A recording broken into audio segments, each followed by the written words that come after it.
Nisim edicionin me një temë që ka të bëjë me Mitrovicën, më saktësisht me mesin në mes të veriut dhe jugut të Mitrovicës, ku misioni paqëruesës i NATO-s në Kosovë, KFOR, ka njoftuar se ka nisur tranzicionin gradual të pranisë së tij të përhershme nga ura kryesore mbi lumin Ibër në Mitrovicë. Në një deklarat, KFOR-i tha se ky hap po ndërmerret në përputhje me përmirësimin e situatës së sigurisë në Kosovë.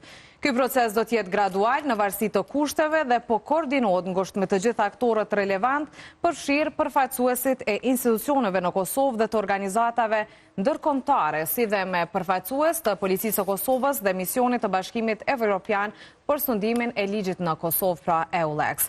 Gjatë ditës së djeshme, KFOR-i ka njoftuar se ka filluar edhe integrimin gradual të policisë në arkitekturën e sigurisë së KFOR-it edhe në manastirin e Deçanit. Më njerë pas këtij lajmi natyrisht që ka nisur reagime të shumta, madje në një farë forme ka nisur pak edhe kush po jemi meritat për këtë. Do të kemi diskutim të gjerë. E ftoj më njerë zotrin Veseli që po na pret mbrapa që të na bashkohet, është Afrim Veseli, ish kolonel i FSG-s, që zakonisht është për këto temat. Derisa do të kemi edhe shumë lidhje të drejtë për drejta, pas pak do të jemi, por fillimisht nisim këtu me Veselin për këtë zhvillim. Veseli, mirësevët. Faleminderit shumë. Kemi pasur në fakt shumë tema që kanë prekur sigurin këtyre ditë, por natyrisht do të nisim me këtë të fundit që ndërlidhet me urën e Ibrit. Një koment i parë për atë që ke parë dhe ke lexuar që nga dita e djeshme për këtë zhvillim. Konsideroj që është një hap pozitiv për Kosovën, edhe pse është 26 vite, 27 vite pas përfundimit të luftës. Pra pequjmë të arritur edhe pse asnjëherë deri më tani prania e KFOR-it në urën e Ibrit apo prania e KFOR-it në manastirin e Deçanit nuk ka qenë e nevojshme. Po politikat që kanë mbizotëruar të ne dhe imponimit që është bërë Kosovës në këto 2 dekada tutje, ata kanë qenë prezent aty, pra është diçka normale që ka ndodhur. Neve na duket si diçka shumë e madhe, mirë po është një proces që është ndodhur më herët, por ka ndodhur tani.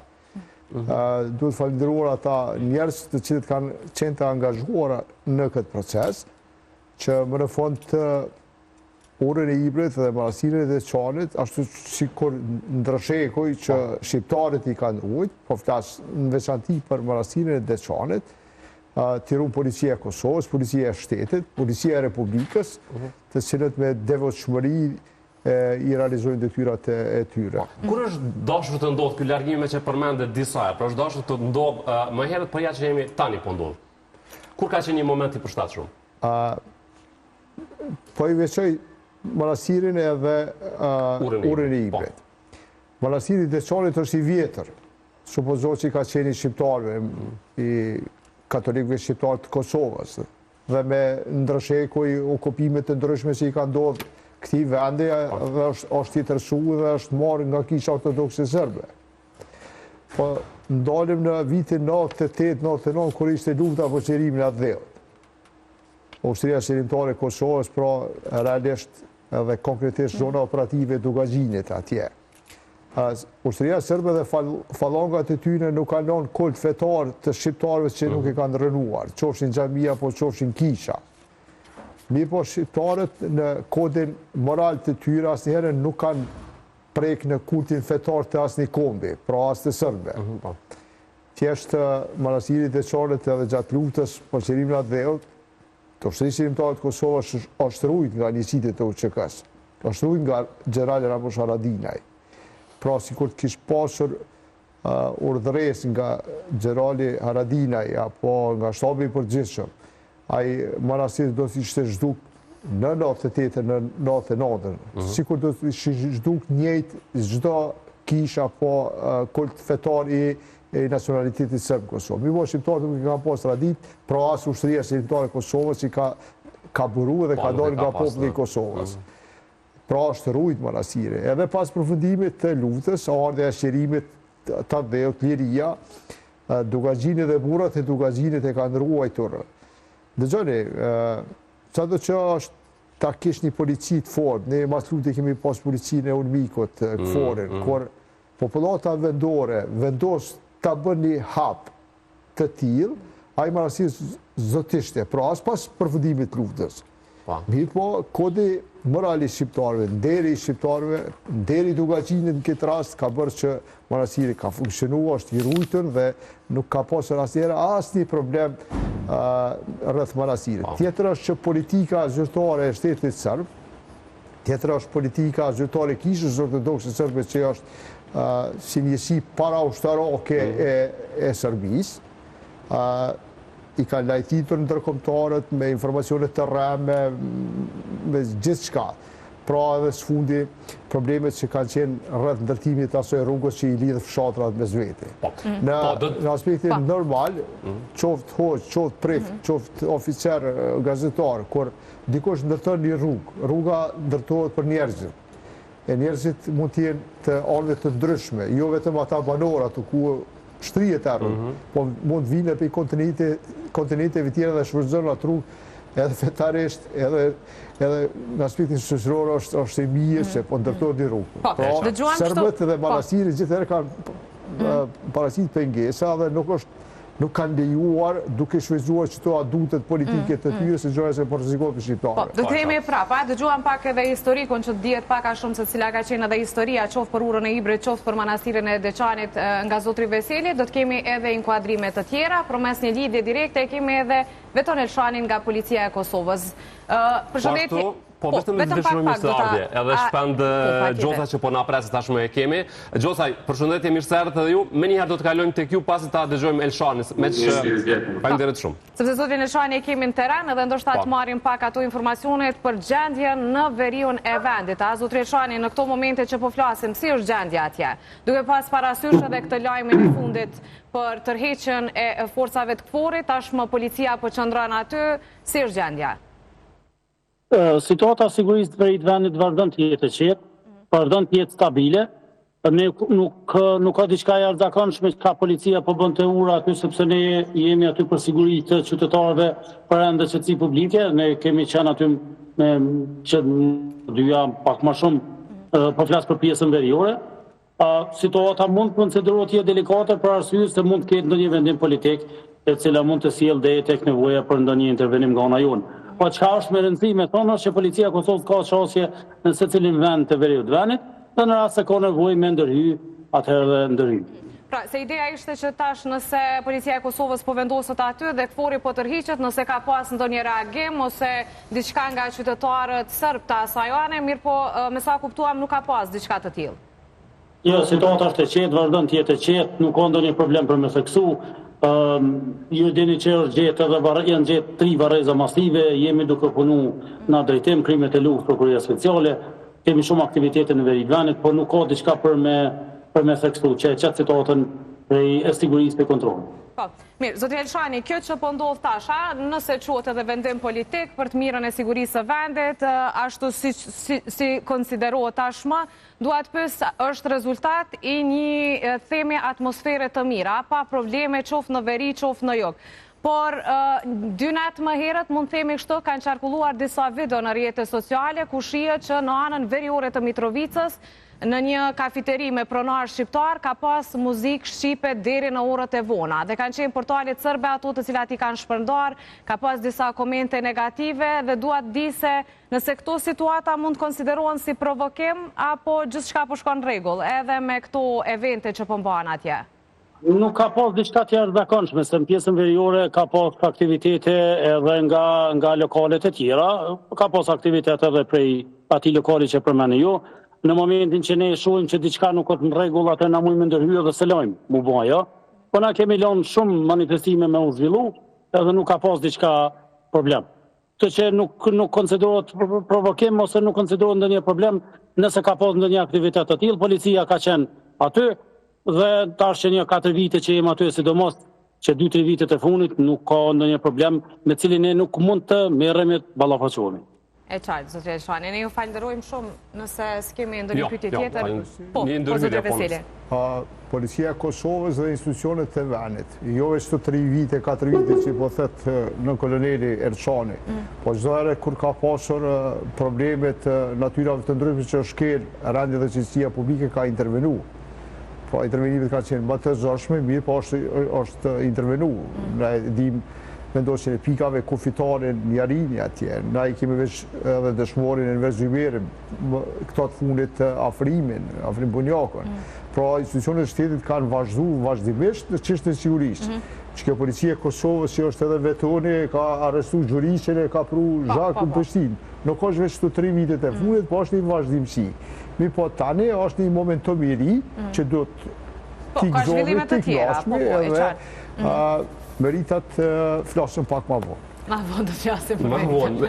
Kemi Gjocaj, po, Gjocaj, tani jemi me ju, në analizën tuaj, kjo që ndodhe e momentit, e dur në këto moment, apo basë mund të ndodhe edhe më herët, me që kishim këtë analizë në studio. Po ju dëgjoj.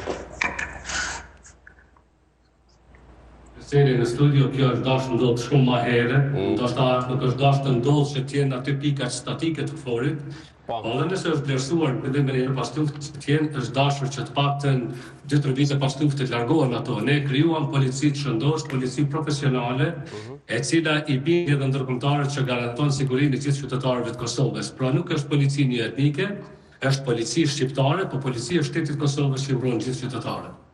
Kjo që po ndodh tani, megjithatë ndonë se tepër vonë, është mirë që po ndodh dhe po krijohet një atmosferë më pranueshme, pak tjep me kuptu si kur qytetarët mendojnë se është diçka një siguri më e madhe, po në fakt unë e shoh që nuk kemi asnjë arsye që të festojmë të paktën.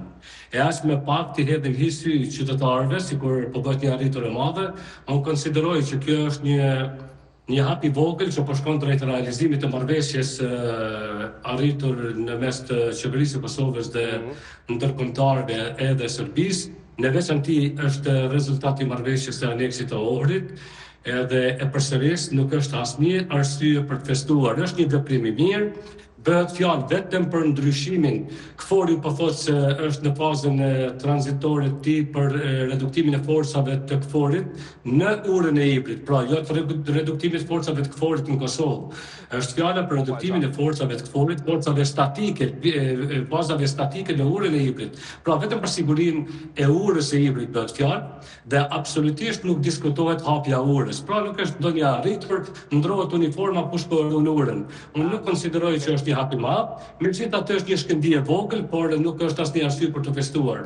Zhurma që ndodhi. Do të kemi pas pak me bë këtë diskutimin nëse po, është duke u promovuar ndryshe gjithë kjo se edhe këtu është debati më pas, por po na bashkohet në këtë debat edhe Burim Ramandari. Edhe sot është bashkë me ne. Ramandari, mirë se erdhët.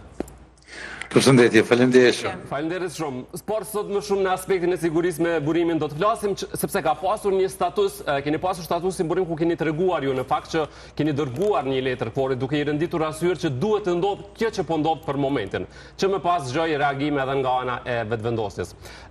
Kur ka ndodhur kjo letër edhe saktësisht çfarë është shkruar në atë letër? Shëne, kjo është një proces shumë i gjatë, ka disa muaj që kjo temë trajtohet profesionalisht në aktorë të ndryshëm. Institucionet e Kosovës kanë qenë njoftuara në nivelet ngushta po ashtu. Ndërka pjesa tjetër ka qenë ndërlidhur me diskutimet niveleve shumë të larta, edhe të NATO-s, edhe të GFC NATO-s, qendrës në Napoli.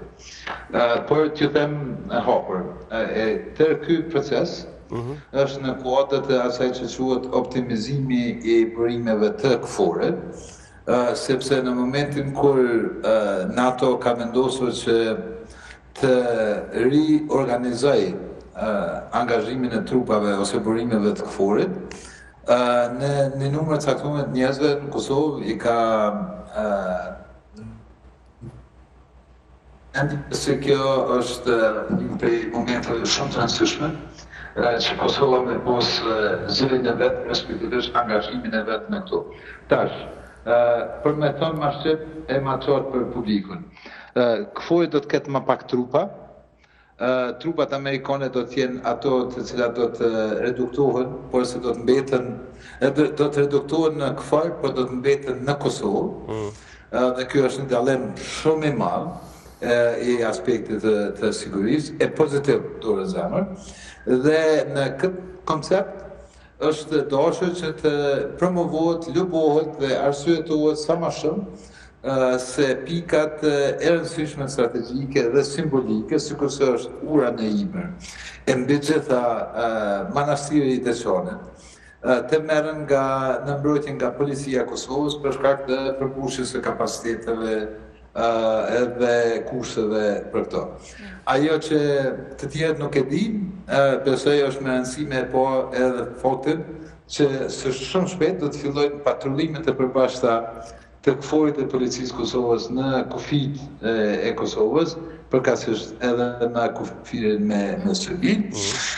Dhe kjo do të jetë një prej zhvillimeve jashtëzakonisht mira në kuptimin e përfshirjes së Policisë Kosovës në arkitekturën e përgjithshme të sigurisë në Kosovë.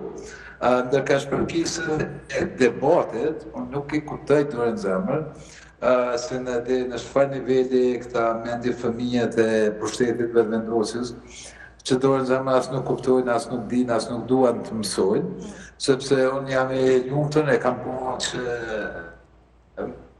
qeveritarët që kanë qenë njoftuar për procesin, kanë qenë të matur dhe nuk kanë reaguar në formën e këtyre mendje fëmijëve, të cilët nuk e kuptojnë sigurinë kombëtare dhe shpesh e kanë dëptu ato. Pra, ajo që pëndodhë Kosovë... Po, zotëri Ramadani, nëse na lejon, edhe për shikuesit ta kenë qartë. Pra ka qenë ju që keni bërë një njoftim përmes rrjetit social Facebook, që keni treguar se si ekspert i sigurisë keni dërguar një letër duke kërkuar largimin, themi kështu, të trupave të KFOR-it nga ura e Ibrit, duke konsideruar se nuk është më e nevojshme. Pastaj kanë qenë shumë pjesëtar, themi kështu, të lëvizjesve të vendosje që në fakt kanë ironizuar që kërkesa juaj dhe ja tash po ndodh, në fakt duke minimizuar edhe kontributin e gjithë secili që ndoshta ka pas në këtë vendim. Prandaj kjo është çështja, cila është kundërpërgjigja juaj për këta persona të cilët pastaj ironizuan me reagimin tuaj. Prandaj po them, ata janë mendje fëmijë, domethënë as nuk e kuptojnë, as nuk mësojnë kurrë në çështje të sigurisë. Ajo që e kam bërë unë, ajo ka qenë publike. Edhe letra ka qenë e hapur, e ka qenë jo prej momenteve finale ose përfundimtare në cilët është dashur dhe është kërkuar që nga Kosova të ketë kërkesë publike për të heqjen e pranisë statike. Por nuk i kuptojnë këto, kështu që as nuk i marrë për të keq, edhe vetëm se mëdhimësit popullit i Kosovës që kanë të paguar, sepse këtë që ta që kanë reaguar në këtë formë, gjithë paguar me mbi 2.000 euro rrogën muaj nga populli i Kosovës. Dhe cilë nuk e di nëse kanë lexuar vetorën e jashtë, por ajo pjesë tjetër, pra nuk po merrem me ta sepse është mendje fëmijë, nuk ndërsi fëmijëve as nuk duhet të ndodhet njëri. Po, e kuptoj këtë tjetrën. Pra, për ta përmbyllur këtë me një pyetje tjetër shumë konkrete, siç e bëri Ajda pak më herët. E kujt është merita për gjithë këtë? Që mbi gjitha, unë nuk mund të them këtu emra, për shkak se ato nuk më takon me thonë emra, por e di që ky proces ka pasur ndërlidhje ose lidhje edhe personale edhe me lider të caktuar, absolutisht. Zoti Veseli do të thotë një emër. Jo vetëm shtesë, një emër, jo vetëm shtesë, por shumë vendimtar ka pasur Ramosh Haradinaj. Zoti Veseli, ishte emri një që doni ta përmendit si kontribut në këtë vendim? Burimi është shumë modest, gjithherë ka qenë modest edhe kur i kry punë shumë të mëdha, edhe kohën sa kemi punu bashkë në Ministrinë e Mbrojtjes. Unë këta i quaj herojt e heshtur, që kryjnë punë të mëdha për kombin dhe nuk dalin të krekosën për këta. Gjithçka që ka tha Burimi, sepse Burimi ka qenë pjesë e këtij procesi, pra në kryj gjithë kësaj është Gjerali Ramosh Haradinaj, është bashkimi, është Burimi. Pra është një punë shumë vjeçare që është bërë, nuk është diçka që është bërë 3-4 vitet e fundit. Pesueshmëri e aleatëve që e kanë në Gjeral Haradinajn, pra dhe Burimin edhe në njerëzit e tjetë Kosovës që kanë punu në qetësi për këtë arritje që është ta dhe Miko, që së është arritur e po dhe që kjo është dashur të ndodhë ma e. Mirë po, okej, ka ndodhë që është ka ndodhë sot në urën e Ibrit kemi policinë edhe... Nga mefi, jo, nga mefi, ta shëtë për Veseli. Burim e dëgjuat, besoj. Veseli në studio. Po, e dëgjua edhe... kur flasin profesionistët, është jashtëzakonisht më rëndësi me kuptu këtë procesin, se jo vetëm emrin ose emrat e individëve e vlerësoj ta themi kontributin në vlerësimin e kolonel Veselit për punën e mahershme, po edhe kontributin e tashëm.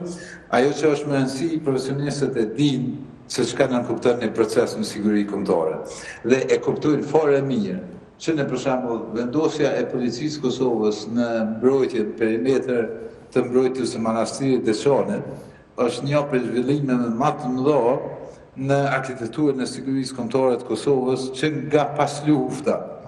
Dhe nëse dikush në Kosovë nuk e kupton që për shembull roli i Ramush Haradinajt në këtë fazat në lidhje me manastirin e Deçanit, edhe në trazirat e Morsit, cilën Joe Biden e ka thënë publikisht se Kosova dhe SHDA e ka të njëjë shumë borxh për mbrojtjen e manastirit të Deçanit në vitin 2004. Shënë, këto janë veprime që ndodhen rrallë në histori, por se, po e them, me qëllim po e them më herë, mendje fëmijët e pushtetit, nërsa nuk duhet i marrim as seriozisht. Burim, faleminderit edhe për sot, për gatishmërinë.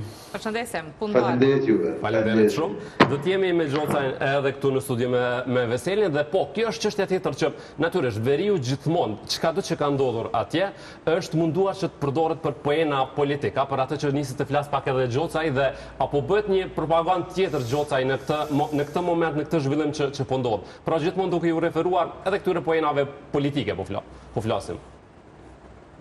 Kosova tash ndodhet thuajë se jo vetëm në të krysh, po dhe në qatë së kak, se dim situatën politike, s'kemi institucione, dhe tek populli është krijuar një huti e madhe. Unë mendoj që puna më e duhur tani është nga politikanët e Kosovës, pavarësisht ata një uzurpim me këta në ish opozitë tjera, por secili njeri, qoftë edhe në media, duhet të paktën të provojë që të bëjë një njoftim të drejtë tek populli, mos t'i dezinformojmë ata, mos t'i mashtrojmë ata, mos provojmë të përvetësojmë të marrim meritat e të tjerëve, e në veçantim meritat e proceseve. Proceset janë procese, tha dhe Burim Ramadani kur kanë filluar, përmes kujt kanë filluar, zoti Veseli aty.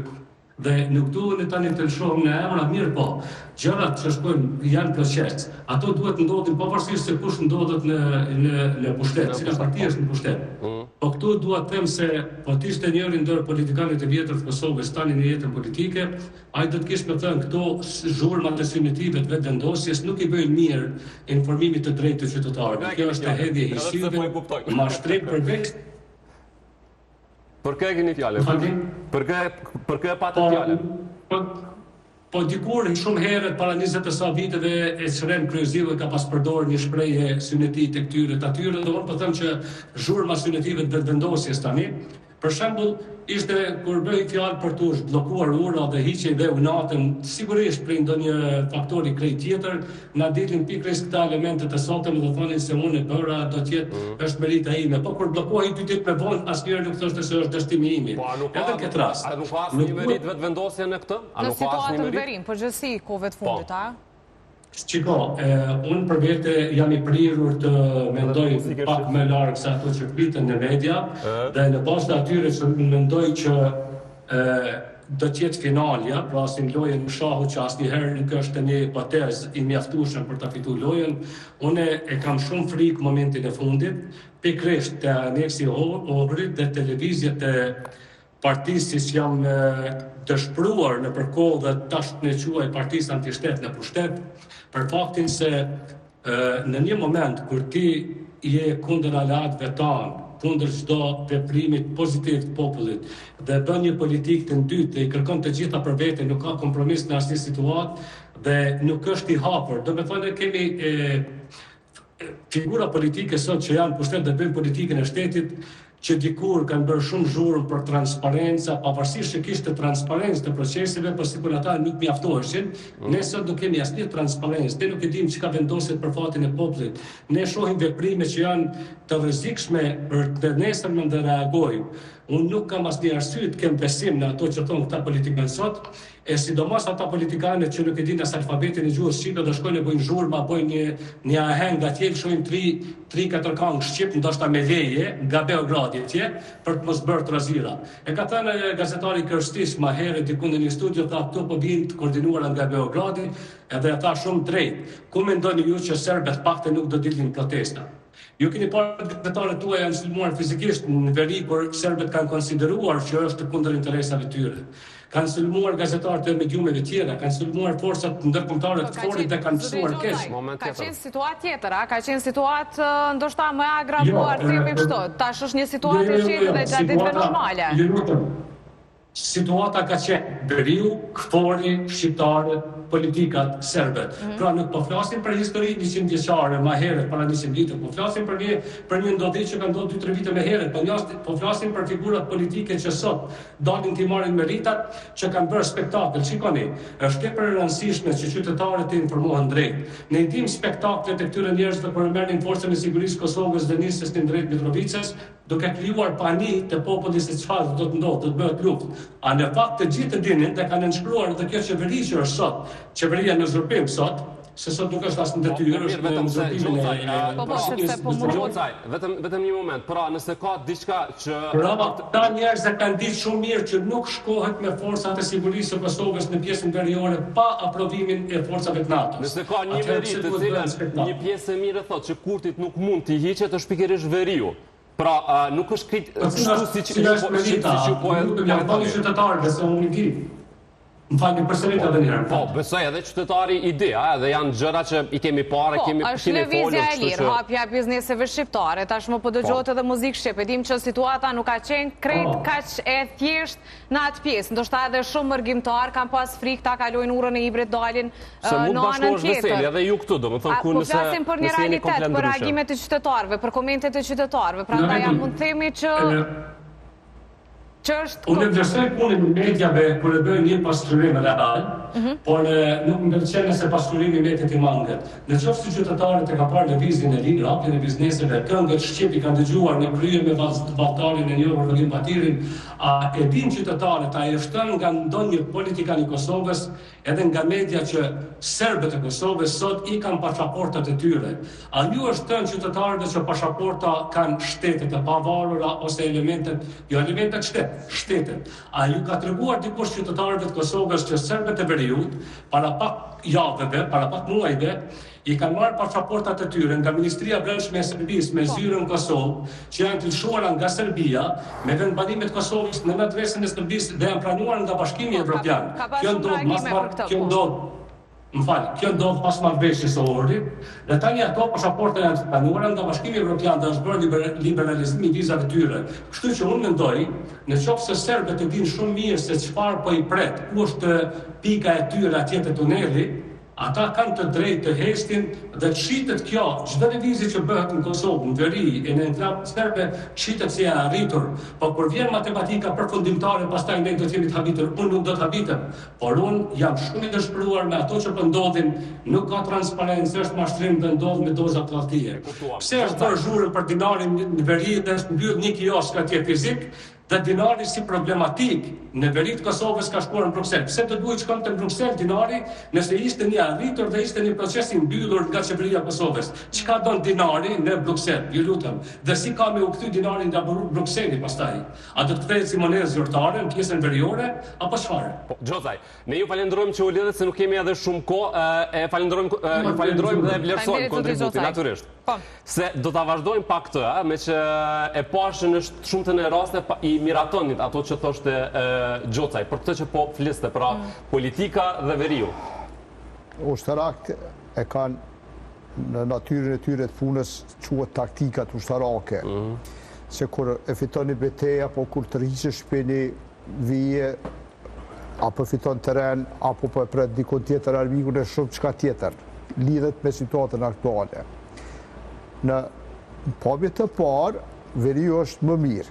Kemi një shtrirje të policisë Kosovës, kemi një lëvizje më të madhe të qytetarëve, një lëvizje të lirë qytetarëve, shqiptarë, serbë dhe të tjerëve. Kemi në pamje hapjet bizniseve, shqiptarë atje, pra edhe ajo restorani me muzikë shqipe. Që bëri buj kuda. Që në kushte normale është normale, zë duhet të ishte live. Po nuk është normale kur më herët s'ka ndodha. Në anën tjetër nëse shojë për shembull ligjin për shtetësinë e Kosovës, që ndodhe dhe është fuqiende, kemi informacione të ndryshme që njerëz me të kaluar kriminale, ushtarake dhe paramilitare të sërbëve të cilët kanë vrarë dhe kanë ndjenë në Kosovë, përmarrën shtetësinë e Kosovës. Pastaj çështja e tabelave, dinaret që përmeni, nësi qesim peshoj, edhe në kuptimin ushtarak të atyne taktikave se ju po fitoni këtu, unë po fitoj këtu, unë thjesht nuk mund vinë në një konkludim të saktë se çfarë është duke bërë. A mund themi që ka një balans, një dakordim që të ndodhin disa veprime? Duke që është një balans, po në kryet krejt kësaj që...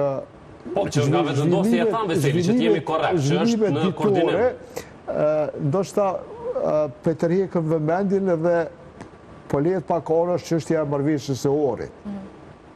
Ka qenë edhe Dushan Jani që një ditë ka përmend shumë që sërve ju është dhënë më shumë se sa që i kanë prit çështja e menaxhimit të tyre.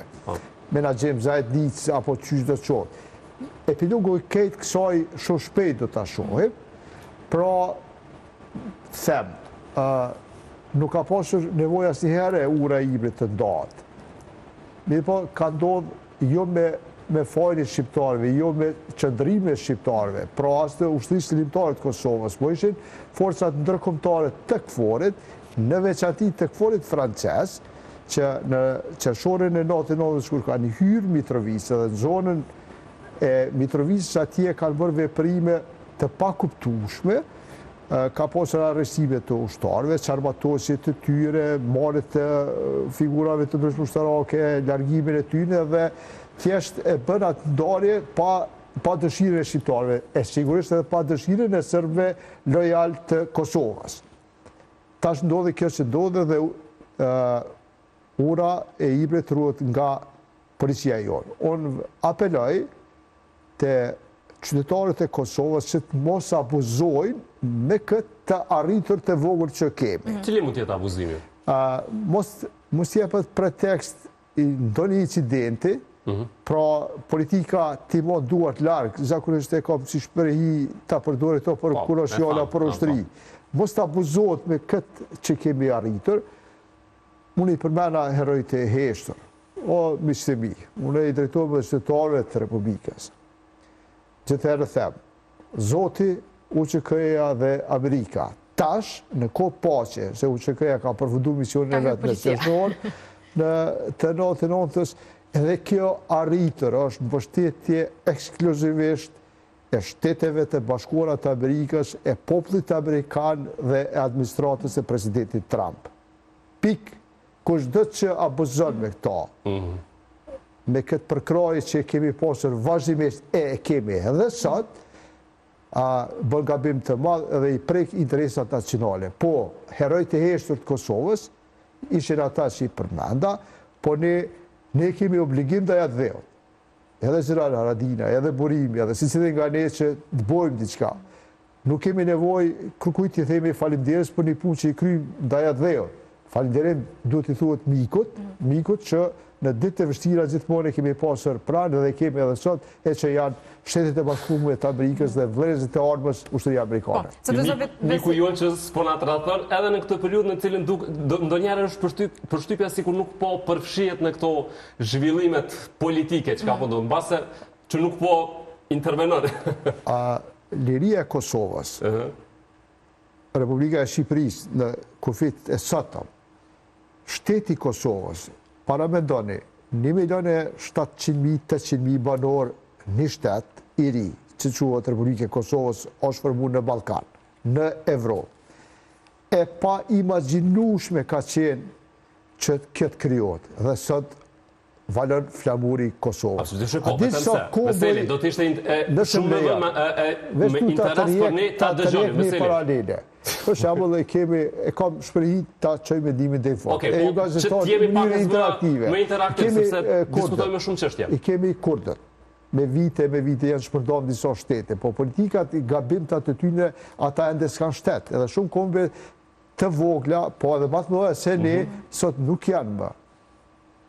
Zoti na qoj Shtetet e Bashkuara të Amerikës na ndihmuan në 99, na ndihmuan rresht gjithë këto dekada dhe sot. Para mendoni, unë kum lind në robëri, sot jetoj i lirë. Nuk e di moshën e ju. Unë jam Afri Veseli, unë jam Afri Veseli, shtetas i Republikës Kosovës.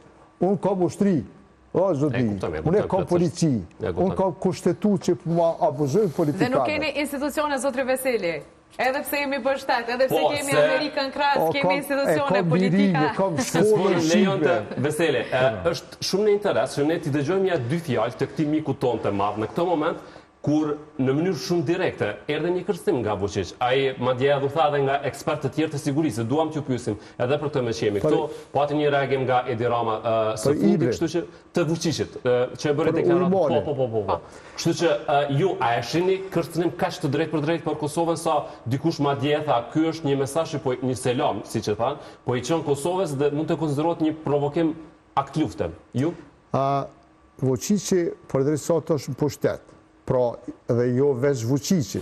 Përndrysat në Serbi ekziston një mendësi e tillë politike dhe udhëhiqen për plan programeve të tyre të koste Ilia Garashanini të vitit 1844. Ne gjithëherë do të kemi mesazhe të tilla kërcënuese. A është reale? Nuk është reale, sepse Serbia edhe krahët mi pas me fluturu, se rrjedhën e lumit Tiber nuk mund të ndryshon. Kjo rregullohet me traktate ndërkombëtare, dhe se ka pasur në të kaluarën tentativa mes shteteve, për shembull kemi pasur mas prodhimit të lutës dytë botërore me liçenin kohë të Prespës, kur Maqedon Titoja atëherë ka dashur, është kërcënu për Shqipërisë për Shkodër e të tjera, kjo çështje është e rregulluar. Pra uji është humanizëm, është jeta e njerëzve. Si do dukej Serbia dhe Vučići para Bashkimit Evropian, një vend pretendent për të antarësuar në Bashkimin Evropian, që ndryshon rrjedhën e një lumi dhe shkakton një katastrofë humanitare të një shteti fqin, edhe një popullate atje. Ne e patëm rastin e sulmit në kanalin Iber. Kemi pasur reagimet e ndërkombëtarëve të fuqishme, sepse uji është burimi i jetës. Pra, unë s'do t'isha marrë me Vučićin. Regjia, na ndihmoni me reagimin e Edi Ramës, ju lutem, sepse është shumë debat edhe kjo. Po, vazhdoni, derisa ta kemi. Unë do t'isha marrë me vetë, sepse ne kemi stagnuar shumë. Është e pafalshme që politikanët tanë, 2 muaj e sa pas zgjedhjeve nacionale që bën ende nuk gjeni marrëveshje, edhe të formohen institucionet. Abuzimi dhe shkelja me kushtetutën e kujt do të qoftë është shumë e rëndë. Dhe iniciativa e IKD-s që konsiderohet vepër penale, që do duhet ishte vepër penale. Përderisa juve për një kundërvajtje në komunikacion, gjobiteni, që është vepra më e lehtë në sistemin juridik të vendit, shkelja kushtetuese është më e rëndë, sepse gjitha ligjet janë derivati i kushtetutës. Ju si politikan, kush do të qoftë që bën shkelje të kushtetutës, ai duhet të konsiderohet vepër penale deri te tradhtia kombëtare. Pra, konsideroj që mos konstituimi i institucioneve të vendit, siç e pa ditëve të fundit, mos konstituimi Kuvendit të Kosovës, çështja e presidentit e këto abuzimi i politikanëve në mënyrë shumë të ndytë, pra pavarësisht cila do të qoftë parti politike, ai takojnë VV-s, PDK-s, LDK-s. Kosova s'ka institucione. Ata po harrojnë se ato janë për Republikën e Kosovës. Po duket që në momentet caktuar Republika e Kosovës po konsiderohet si pronë private tyne, apo pronë partijake. Jo. Republika e Kosovës është e qytetarëve të Kosovës, e shqiptarëve, serbëve dhe gjithë të tjerëve të cilët jetojnë atë. Po, duket se kemi edhe një status, një reagim nga Edi Rama, që ka thënë Serbia është plotësisht e lirë të menaxhojë burimet brenda jurisdiksionit të saj. Ajo që nuk mund të argumentoj në mënyrë të arsyeshme është se pasojat e mundshme për një vend tjetër ndalen në mënyrë magjike në kufirin serb.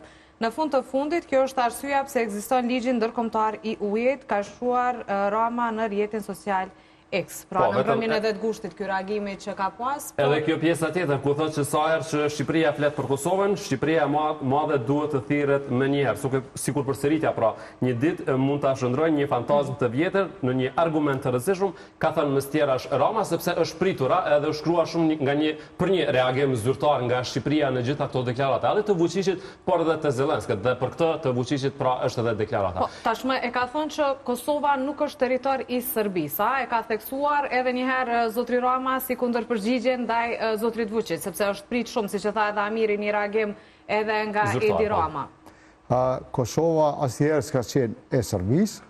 Kosova ka qenë e okupuar për Serbisë, prej mbretërisë e ranë deri në Federatën Jugoslave, pastaj në Republikën e Serbisë. Ne këtë e dim, po sa të rëndësishme janë këto deklarata. Kosova ka luftu për shirimin e saj dhe sot është shtet i pavarur, i njohur ndërkombëtarisht për 118 shteteve. Kosova kur do të jetë e Serbisë, shteti i Kosovës do të jetojë me mija vjet, por sa të ka qytetarë të këtij vendi, dhe deklaratat e Vučićit, pra edhe deklarata e Kryeministrit shqiptar vetë ka konfirmuar një gjendje reale se cila është. Ne kemi 3 tratate ndërkombëtare që kanë të bëjnë me rrjedhat e lumeve, detrave, këto që asnjë shtet nuk mund të lëviz, sepse ngjashme me ka Serbia edhe me Rumaninë, çështën e Danubit. Ka pas një konflikt i vjetër, ka qenë atëherë që është i drejtcentrale atje. Po kjo është një fashë e tina që mos ta lën Kosovën qetë. Po unë do të thosha që ne mos mirëmi shumë me Vučićin, se çka flet ai, atje sigurisht ai gjeli që hyp mbi plerat e shtazëve dhe këndon. Ne kemi punë tona, ne kemi ta forcojmë shtetin. Krijimi i institucioneve është prioritet i politikanëve. A e kuptojnë ata se çfarë është bërë këtu, me gjenerata të shqiptarëve kanë dhënë jetën, kanë sakrifikuar gjithçka që të vijmë sot ku jemi këtu. Veseli, me këtë thirrjen tuaj për formimin e institucioneve, që është absolutisht me shumë vend, ne po e përfundojmë për sot. Faleminderit shumë që sot erdhët në studio këtu. Ishte kënaqësi. Zbrita pi balit edhe në një ditë kur temperaturat janë shumë të larta. Në mal mirë atje.